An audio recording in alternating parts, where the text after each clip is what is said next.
உலக தமிழர்களுக்கு வணக்கம். நான் வெங்கிரத்னம். இன்னைக்கு ரொம்ப முக்கியமான ஒரு விஷயத்தை பற்றி நாம் பேச போகிறோம். எந்த மீடியாக்களும் பேசாத 2 விஷயங்கள் அப்படிங்கிறது இதில் இருக்குது. இந்த செய்திகள் எல்லாமே உங்களுக்கு பெரிய அதிர்ச்சியை கொடுக்கும் அப்படிங்கிறதுல எந்த விதமான மாற்று கருத்தும் இருக்க முடியாது. தமிழ்நாட்டில் எய்ட்ஸ் அப்படிங்கிற வார்த்தையை கேள்விப்பட்டு பல ஆண்டுகள் ஆயிருக்கும். அப்படிலாம் ஒரு வியாதி இருந்தது உண்மை. அது ஒரு கொடூரமான வியாதி, அதுக்கு மருந்து இல்லை, இது எல்லாமே எல்லாருக்குமே தெரிஞ்ச விஷயம்தான். ஆனால் இப்போ தமிழ்நாட்டில் 1,57,908 பேருக்கு HIV என்கின்ற எய்ட்ஸ் இருக்குது அப்படின்னா உங்களால் நம்ப முடியுதா? இது நான் சொல்லலை, சுகாதாரத்துறை அமைச்சர் மா சுப்பிரமணியன் சொன்ன தரவுகள். தமிழ்நாட்டில் தற்சமயம் 1,57,908 பேருக்கு HIV இருக்குது. கடந்த 6 மாசத்துல மட்டும் 25,000 பேருக்கு HIV தொற்று அப்படிங்கிறது புதுசாக வந்திருக்கு. 6 மாசத்துல 25,000 பேருக்கு HIV அப்படின்னா அப்படியே பிரமிக்கிற மாதிரி இருக்குல்ல. இது இப்படி ஒரு இல்லையே, இப்போலாம் விழிப்புணர்வு வந்துருச்சு, HIV தொற்றுலாம் இப்போலாம் இல்லையே அப்படின்னு நினைக்கிறப்ப எப்படி இங்கேருந்து வந்தது அப்படின்னா, முழுக்க முழுக்க இது தவறான உறவுகளின் காரணம் அல்ல. அப்புறம் எப்படி அப்படின்னு நீங்கள் நினைக்கலாம். இளைஞர்கள் போதை ஊசிக்கு அடிமையாக இருக்காங்க. போதை ஊசி மூலமாக எப்படி HIV வரும் அப்படின்னு நீங்கள் கேட்கலாம். இந்த போதை ஊசி செலுத்தக்கூடிய இளைஞர்கள் எல்லாமே அந்த நீடில்கள் எதையுமே சுத்தப்படுத்துறதில்ல. ஒரு கேங்கில் இந்த மாதிரியான போதை ஊசி பயன்படுத்தக்கூடிய இளைஞர்கள்லாம் பார்த்தீங்கன்னா 10 பேர் 15 பேர்னு கேங்கு தான் இருக்காங்க. அவனுங்க எல்லாம் ஒரே நீடில் எடுத்து மாற்றி மாற்றி மாற்றி மாற்றி போதை ஊசி அப்படிங்கிறத போட்டுக்கிறானுங்க. எந்த விதமான விழிப்புணர்வும் இல்லாமல் இந்த அடிப்படையில் ஒரு பக்கம் HIV அப்படிங்கிறது பெரிய அளவில் பரவிட்டு இருக்கு. இன்னொரு பக்கம் நாங்குநேரி மாணவன் மறுபடியும் தாக்கப்பட்ட செய்தி அப்படிங்கிறத நீங்கள் படிச்சிருப்பீங்க. இது ஆன்லைன் கே செக்ஸ் சாட்டால் நடந்த ஒரு பிரச்சனை அப்படின்னு விசாரணையில் தெரிய வந்திருக்கு. இது ரெண்டையும் நாம் டீட்டெயில்டாக பார்க்க போகிறோம். இது எல்லாத்துக்குமே காரணம் திமுகவோட ஆட்சி அவலம் அப்படிங்கிறது தான். இன்னைக்கு விஷயத்துக்குள்ளே நாம் போகிறதுக்கு முன்னாடி, இன்னைக்கு சமகால ஊடகத்தில் திமுகவை எதிர்த்து பெரிய அளவில் எந்த ஊடகங்களும் பேசுறதில்ல. விரல் விட்டு எண்ணக்கூடிய அளவுக்கு சில பேர் அப்படிங்கிறவங்க தான் பேசிக்கிட்டு இருக்கோம். இதில் பொய் வழக்கு பெரிய பிரச்சனையாக இருக்குது, மிரட்டல்கள் அப்படிங்கிறது பெரிய பிரச்சனையாக இருக்குது. இதை எல்லாத்தையும் கடந்து தான் நாம் தொடர்ச்சியாக உண்மையை உங்களுக்கு கொடுத்துக்கிட்டு இருக்கோம். அதுக்காக நீங்கள் எங்களுக்கு செய்ய வேண்டியது ஒன்றே ஒன்று தான்.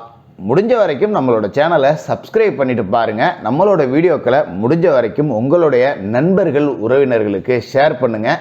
செய்வீங்க அப்படிங்கிற நம்பிக்கையோட வீடியோக்குள்ளே போவோம். நாங்குநேரி மாணவர் சின்னதுரை நீங்களாம் கேள்விப்பட்டிருப்பீங்க. 2023 வருடம் ஆகஸ்ட் மாதம் வீட்டில் தூங்கிக்கிட்டு இருந்த இந்த மாணவனை சாதிய பிரச்சனைக்காக திமுக ஒன்றிய செயலாளரோட சகோதரி மகன் தலைமையில் ஒரு கும்பல் வீடு புகுந்து அருவாளால் வெட்டினாங்க. உடனே திமுக காரனுங்க பொங்கல்லாம் வச்சாங்க. ஐயோ அப்படின்னு, இன்னும் கூட இந்த பட்டியல் சமூகத்துக்கு விடிவில்லையா, சாதியே உனக்கு ஒரு சாவு வராதா அப்படின்லாம் டிசைனாக உருட்டினாங்க. இதுக்கு பின்னாடி நம்ம சாட்சாத் அறிவாலய கொத்தரிமை திருமாவளவனோட கட்சிக்காரர்கள் வர வலுவா முட்டு கொடுத்தாங்க.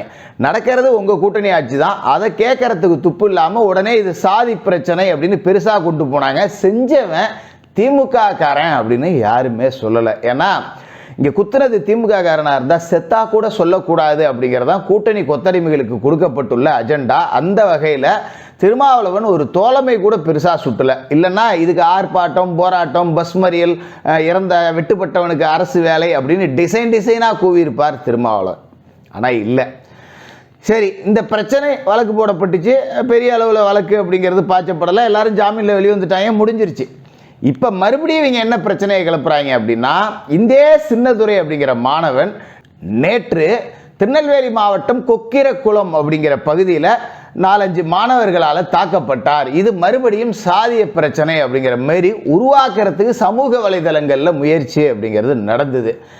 என்ன முயற்சி அப்படின்னா, சின்னதுரை மீண்டும் தாக்கப்பட்டார், சாதியவாதிகளால் சின்னதுரை தாக்கப்பட்டார், சாதி வெறியர்களால் சின்னதுரை தாக்கப்பட்டார், சாதியே உனக்கு சாவு வராதா அப்படின்னு ஃபர்ஸ்ட்லேருந்து வர ஆரம்பிச்சுட்டாங்க. என்னது மீண்டுமா அப்படிங்கிற மாதிரி. ஆனால் விசாரணையில் இது சாதி பிரச்சனை அல்ல அப்படிங்கிறது தெரிய வந்திருக்கு. நான் ரொம்ப டீட்டெயில்டாகவே விஷயத்துக்கு வரேன்.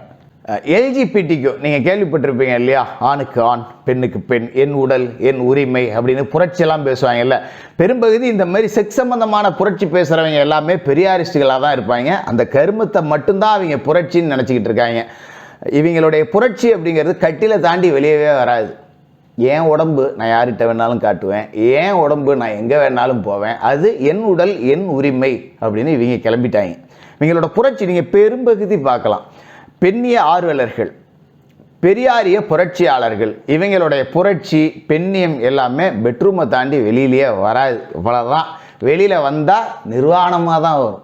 அப்படிப்பட்ட கேடுகட்ட சமூகம் எல்லாம் சேர்ந்து இந்த எல்ஜிபிடிக்கோ நட்சத்திரம் நகர்கிறது, நட்சத்திரத்தை நழுத்த பார்த்த ரஞ்சித்தை கொண்டு நான் ரஞ்சித்தை கொண்டு இதில் பேசுகிறேன். இவங்களுடைய மிகப்பெரிய அஜெண்டாவே ஒருவனுக்கு ஒருத்தி அப்படிங்கிற தமிழ் கலாச்சாரத்தை அழிச்சு ஒழிக்கணும் அப்படிங்கிறது தான். இதோடைய வெளிப்பாடு தான் நிறைய ஆன்லைன் ஆப் அப்படிங்கிறதெல்லாம் வந்திருக்கு. இதில் கிரிண்டர் அப்படின்னு ஒரு செயலி இருக்கு.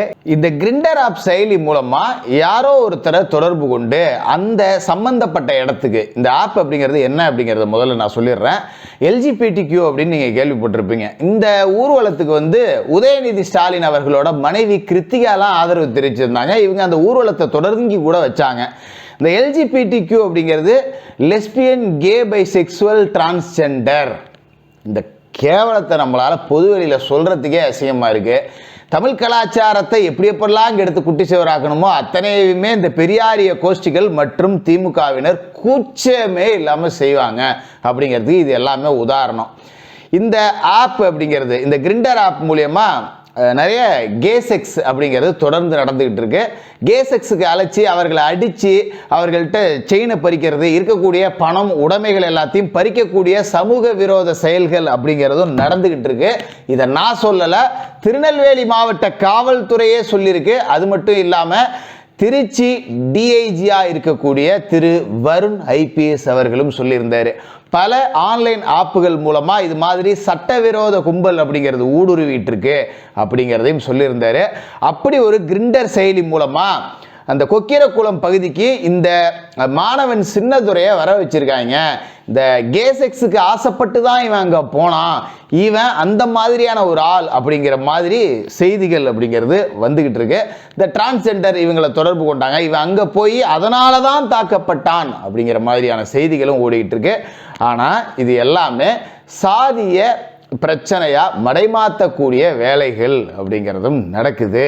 இதுதான் உண்மை. சரி, இப்போ ஹெச்ஐவி விஷயத்துக்கு வருவோம். இந்த மாதிரி இயற்கைக்கு முரணான உறவுகள் மூலமாக தான் இப்போ அதிகபட்சமாக ஹெச்ஐவி தொற்று அப்படிங்கிறது தமிழ்நாட்டில் பரவி இருக்கு அப்படிங்கிறது பட்டவர்த்தனமாக தெரியுது. ஏன்னா முன்ன மாதிரி எல்லாம் இது மாதிரி இந்த பாலியல் சார்ந்த பிரச்சனைகள், பாலியல் சார்ந்த தொழில்கள் மூலமாக எல்லா இடத்துக்கும் போகிறது, அந்த மாதிரியான விழிப்புணர்வு அப்படிங்கிறதெல்லாம் இப்போ வந்துருச்சு. யாரும் அந்த மாதிரி எல்லாம் வச்சுக்கிறது இல்லை. அதனால் ஹெச்ஐவி தொற்று அப்படிங்கிறது தமிழ்நாட்டில் சுத்தமாகவே ஒளிஞ்சிருந்தது. ஆனால் இப்போ 1,58,937 பேருக்கு செக்ஸ் வியாதி, எய்ட்ஸ், ஹெச்ஐவி வந்திருக்கு அப்படின்னா முழு காரணம் 2 தான். ஒன்று, இது மாதிரி இயற்கைக்கு முரணான உறவுகள், ஆன்லைன் செக்ஸ் அப்படின்னு சொல்லிட்டு டிரான்ஸ்ஜெண்டர், இந்த கே செக்ஸ், இதன் மூலியமாக பரவுது. இது எல்லாத்தையுமே இவங்க ஊக்குவிக்கிறாங்க அப்படிங்கிறது கேவலத்தோட உச்சம். இன்னொரு பக்கம் பார்த்தீங்கன்னா மதுபோதை பத்தாமல் இப்போல்லாம் போதை ஊசி கலாச்சாரம் அப்படிங்கிறது எல்லா இடத்துலையும் பரவிடுச்சு. போதை ஊசி மாணவர்கள் போட்டுக்கிறாங்க, இளைஞர்கள் போட்டுக்கிறாங்க. ஏகப்பட்ட பேர் இதுக்கு அடிமையாயிட்டாங்க. இவர்களுக்கு எந்த விதமான விழிப்புணர்வும் கிடையாது. இவர்களுடைய தேவை ராஜ போதை. 24 மணி நேரமும் போதையில் இருக்கணும். அப்படியே கிறங்குவானுங்க. இவனுங்களுக்கு இதோட பின்விளைவுகள் எதுவுமே தெரியாது. இந்த கூலிப்படையாக போகிறவங்க எல்லாம் பார்த்தீங்கன்னா கஞ்சாவை போட்டுட்டு போகிறவங்க, இந்த மாதிரி ஊசியை குத்திக்கிட்டு போகிறவங்க தான். நீ என்ன நினைக்கிறியோ அதுவாகவே மாறுவாய் அப்படின்னு சொல்லிட்டு இவங்க என்னமோ செவ்வாய் கிரகத்துக்கு போகிறதா நினச்சி ஊசியை போட்டுக்கிட்டு இருக்காங்க.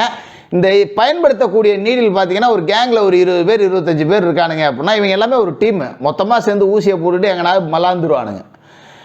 இவங்களுக்கு எந்த விழிப்புணர்வும் கிடையாது. அந்த 20 பேர்த்தில் எவனாவது ஒருத்தனுக்கு இருந்தால் போதும், அந்த நீடியில் எல்லா பயிலும் மாற்றி மாற்றி மாற்றி மாற்றி குத்தி எல்லா பயிலும் ஹெச்ஐவி சாவ போகிறாங்க. ஒரு பகுதிக்கு இது மாதிரி 20 பேர் கிடக்கிறான்னா தமிழ்நாடு முழுக்க எத்தனை பேர் எந்தெந்த கரும ஊசியை போட்டு எத்தனை பேர்த்துக்கு பரப்பி விட்டானோ தெரியலையே. இதோட பெரிய கொடுமை என்ன தெரியுங்களா? இந்த மாதிரி போதை ஊசி போட்டுக்கிற நாய்ங்க கண்ட மேனிக்கு வியாதிகளை வர வச்சுக்கிட்டு பெற்றவர்கள் மேலேயும் தப்பு. இந்த மாதிரி தற்குறி பிள்ளைகளெல்லாம் அப்படியே விட்டு தொலைட்டு செத்து தொலைஞ்சிருங்கடான்னு விட்டுறணும். இல்லை என் பிள்ளைக்கு ஒரு கால் கட்டு போட்டால் சரியாயிடுவான், ஒரு கல்யாணம் பண்ணி வச்சா திருந்திடுவான் அப்படின்னு சொல்லிட்டு ஏதோ ஒரு இல்லாதவங்க வீட்டு பிள்ளைய பிடிச்சி கட்டி வச்சிடுறாங்க. எந்த பாவமும் பண்ணாத அந்த அப்பாவி பிள்ளைங்களுக்கும் இவன்கள் மூலமாக HIV கடத்தப்படுது அப்படிங்கிறது தான் வேதனையோட உச்சம். ஒரு தலைமுறையவே அழிக்கக்கூடிய வேலைகள் நடக்குது. இது எதையுமே காவல்துறை பெருசாக கண்டுகிட்ட மாதிரியே தெரியல. இந்த விஷயத்த மீடியாக்கள் பேசலை அப்படிங்கிறது தான் எனக்கு உண்மையிலே பெரிய வருத்தமாக இருக்குது. இது நீங்கள் திமுக ஆட்சி இப்படி கூட பார்க்க வேண்டியது இல்லைங்க. எதிர்கால தலைமுறை அழியுதுங்க. தமிழ் இன அழிப்புங்க. இது மறைமுக இன அழிப்புங்க. இந்த மாதிரி போதை கலாச்சாரம் அப்படிங்கிறதெல்லாம் பார்த்துங்க மக்களே. நாட்டில் நடக்கிறது எதுவுமே நல்லதாகவே தெரியல. இந்த மாதிரியான நபர்கள்ட்டேருந்து ரொம்ப கவனமாக இருக்கணும். குறிப்பாக இதில் நிறைய குழந்தைகள் இன்னமும் ரோட்டில் மண்ணில் விளையாடக்கூடிய குழந்தைகள்லாம் இருக்காங்க. அது ஆரோக்கியமான விஷயந்தான், நான் அதை தப்பாக சொல்லலை. இன்றைக்கெல்லாம் பிள்ளைங்க ஒரு காலகட்டத்தில் போய் விளையாண்டுக்கிட்டு இருப்பாங்க. சாப்பிட கையை பிடிச்சி வீட்டுக்கு இழுத்துட்டு வரணும். அவங்கள சாப்பிடாம கூட விளையாடுவாங்க. இப்போ எல்லாம் போனை நோண்டிக்கிட்டே உட்காந்துருக்கு. இழுத்து கொண்டு வெளில விட வேண்டியதாக இருக்குது, போய் எங்கேயாவது விளையாடுன்னு. அப்படியும் காலம் மாறி போச்சு. ஆனால் சில குழந்தைகள் இது மாதிரி கீழே கிடக்கக்கூடிய ஊசியை எடுத்துக்கிட்டுலாம் விளையாடுறாங்க.